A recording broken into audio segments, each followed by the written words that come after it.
কারো যদি মেয়ে হয় ওর মুখটা দেখবেন হনুমানের মতো কালো হয়ে যায়, আর ছেলে যদি হয় মিষ্টি কয় মন লাগবে? কথা বলেন না কেন?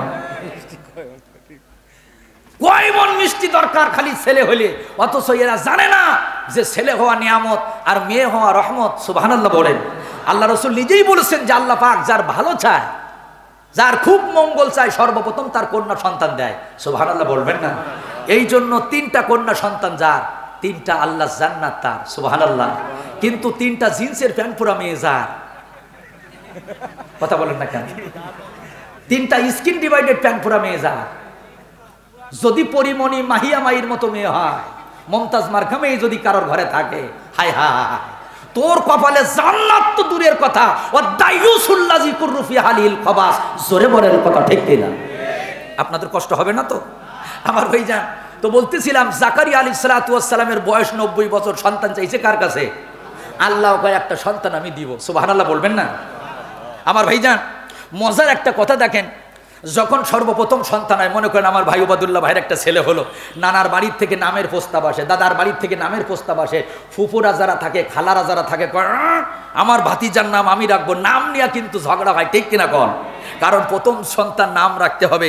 এখানে আল্লাহ পাকও কি মজার একটা কাহিনী দিছে। আল্লাহ রাব্বুল আলামিন বলেন, ইয়া জাকারিয়া ইন্না নুবাশশিরুকা বিগুলামিন ইসমুহু, ও জাকারিয়া তোমার এই বৃদ্ধ বয়সে একটা ছেলে সন্তানের সুসংবাদ দিলাম, তবে তোমার ছেলের নামটা তুমি রাখতে পারবে না, তোমার স্ত্রী রাখতে পারবে না, তোমার কোন আত্মীয় রাখতে পারবে না, তোমার ছেলের নামটা আমি আল্লাহ আসমান থেকে রেখে দিলাম ইয়াহইয়া। সুবহানাল্লাহ কোন? আল্লাহ পাক বলে তোমার ছেলের নাম আমি রেখে দিলাম, দুনিয়ার কোন নাম চলবে না। লাম নাজআল্লাহু মিন ক্বাবলু সামিয়া, এমন একটা আনকমন নাম ইতিপূর্বে আমি আল্লাহ এই নামে কাউকে ডাকি নাই, বা এই নাম আর কাউরে দেই নাই। সুবহানাল্লাহ বলবেন না? আল্লাহ নবী বলেছেন, আমার সাহাবীরা সন্তান জন্মের 7 দিন পরে যদি পারো আকিকা করো, একটা ইসলামিক নাম রাখো। কেন? কিয়ামতের ময়দানে প্রত্যেকের নাম ধরে ডাকা হবে। সবাই বলেন কি ধরে ডাকা হবে? নাম ধরে ডাকা হবে। এই জন্য নবীজি বলেছেন ইসলামিক নাম রাখবেন। নবীজি বলেছেন যে সন্তানদেরকে কি নাম রাখতে হবে? ওয়া ইসলামিক নাম না ইসলামিক নাম? কারণ কিয়ামতের ময়দানে নাম ধরে রাখবে। এখন আমাদের ছেলে মেয়েদের বর্তমান যে নাম আমরা রাখি, হায় হায় হায়, এই নাম ধরে যদি কিয়ামতের ময়দানে ডাকে, একজনের নাম রাখছে জ্যাক, বলেন তো কি নাম?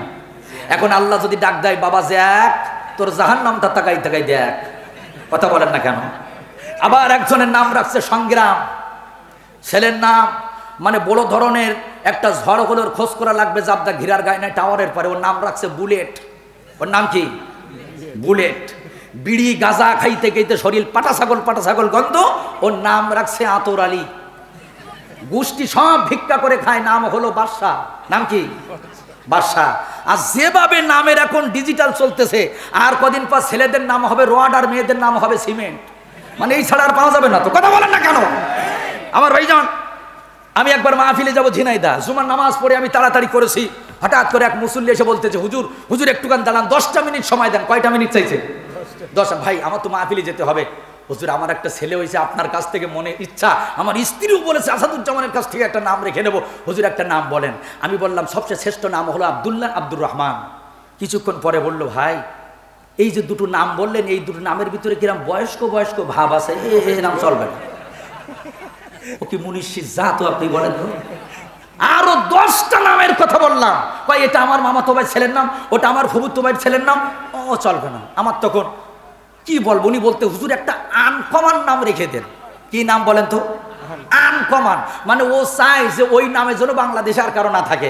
তো আমি বললাম হ্যাঁ আনকমন। মেজাজটা খারাপ হয়ে বললাম, নাম একটা পাইছি রাখবেন? হ্যাঁ, বাংলাদেশে কারো নেই, আপনার ছেলের নাম আবু জেহেল থাক। আচ্ছা আবু জেহেল নামে কি বাংলাদেশে কারো আছে? অথবা ফেরাউন, এই দুটোর একটা থাক, এই নামে আর কারো নেই। হুজুর রাগ করেন না, আমি আর একদিন দেখা করেন। মুসলমান ভাইজান, সময় খুবই কম, গুরুত্বপূর্ণ কথা বুঝতে হবে। আল্লাহ রাব্বুল আলামিন বললেন নামটা রেখে দিলাম জাকারিয়া ইয়াহইয়া। আল্লাহ পাক তার সন্তানের নামটাও রেখে দিলেন, বৃদ্ধ বয়সেও সন্তান হলো।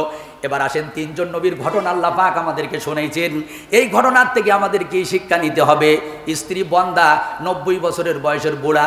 আপনারা বলেন তো, জাকারিয়া আলাইহিস সালাতু ওয়াস সালাম সন্তান চেয়েছিল কি আল্লাহর কাছে না পীরের কাছে? এ কথা বলা লাগবে।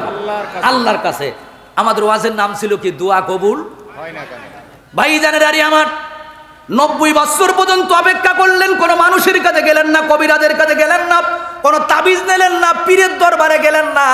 আর আমরা কপাল পোড়া মুসলমানের জাত, যেই দেখবেন বিয়ে করার 5 বছর বাচ্চা হয় না, 6 বছর বাচ্চা হয় না, পাশের থেকে একজন বলে তুমি এখনো বসিয়ে আছো কেন, মোরগ একটা নিয়া, খাসি একটা নিয়া বাগেরহাটে খানজান আলীর পীরের দরবারে যাবা, ওইখানে যে কুমির আগে খাওয়াবা, ওই পানিতে গোসল করিয়ে পীর বাবার দরবারে যেই বলবা পীর বাবা 4-5টা বাচ্চা দাও বাবা, যা দোয়া করবা বাবা সেই বাচ্চা দেবে। আপনারা বলেন তো বাচ্চা কি আল্লাহ দেয় না পীর দেয়? কথা বলা লাগবে, আল্লাহ দেয়। আচ্ছা, মরা মানুষ যে কিছু দিতে পারে না, পীরের দরবারের ফকিরিরাও জানে। আচ্ছা বলেন, যেখানে পীরের দরবার থাকে ওখানে ফকিররা কি কম থাকে না বেশি থাকে? বেশি থাকে। ওই ফকিররাও জানে যে মরা মানুষ কিছু দিতে পারে না। আমি চাইলে জ্যান্ত মানুষের কাছে যাবো। ফকির যদি জানতো যে মরা মানুষ দিতে পারে, ভোরে যেয়ে পীরের দরবারে থালখান রেখে বলতো দেন, এক থাল নিয়ে বাড়ি যাই। পীরের দরবারে ফকিররাও বোঝে যে মরা মানুষ দিতে পারে না, আর আমরা মুসলমান জ্যান্ত এখানে যাইয়ে পীরের দরবারে বাচ্চা যাওয়ার মতো মুসলমান আছে না? মুসলমান বন্ধুরে আমার, আল্লাহর নবী সুলাইমান আলাইহিস সালামকে আল্লাহ পাক বাচ্চা নিয়ে পরীক্ষা নিলেন। তাফসীরের মধ্যে আছে সুলাইমান আলাইহিস সালামকে আল্লাহ 100 স্ত্রী দিলেন। জোরে বলেন কয়শো? এই অশ্বনি আবার মনে করেন না তাহলে আমরা করলে দোষ কি? যার দুটো বউ আছে সে জানতেছে গোর আজাব কাকে বলে। এই জামানার না, ও আগের জামানায় ছিল। ভাইজানেরা আমার, আল্লাহর নবী সুলাইমান আলাইহিস সালাম চিন্তা করলেন 100 স্ত্রী যখন আমার আছে, আজ রাত্রি 100 স্ত্রীর কাছে যাব, 100 স্ত্রী গর্ভবতী হবে, 100 ছেলে সন্তান হবে। ওই 100 ছেলে সন্তান হলে 100 সন্তান আমি প্রশাসন বানাবো। কি বানাবে? প্রশাসন বানাবো।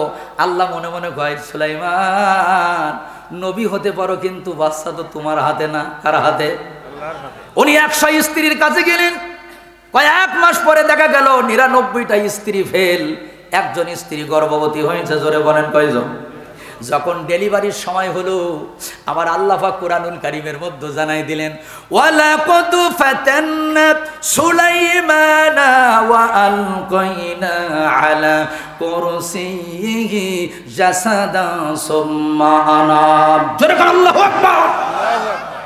ভাইজানেরা আমার, সুলাইমান আলাইহিস সালাম এবার বাচ্চা দেখতে গেছেন। আল্লাহ পাক বলে আমি নবী সুলাইমানকে পরীক্ষা করলাম, তার একটা সন্তান দিলাম, কিন্তু চোখ নেই। কি নেই?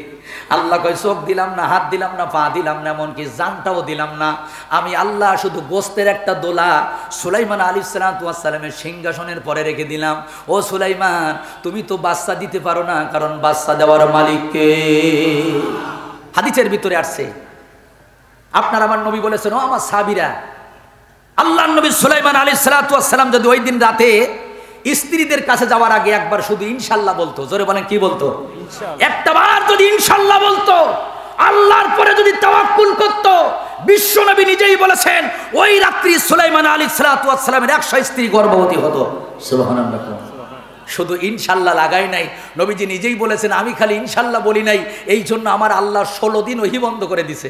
কতদিন বলেন তো? 16 দিন। এ দেখেন আমাদের দেশের একটা কাহিনী শোনেন। আবার রাজনীতি মনে করেন না, আমি কিন্তু রাজনীতি বক্তা না।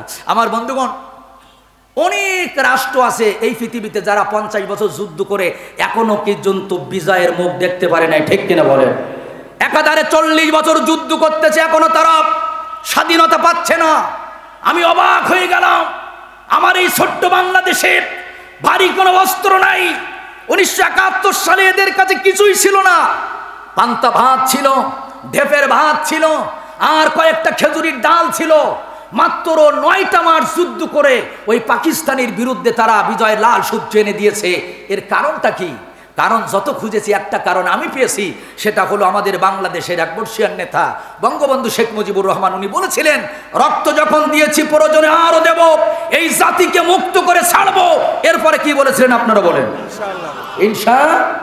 উনি যে ইনশাআল্লাহ বলেছিলেন, কথাটা কি সত্য না মিথ্যা?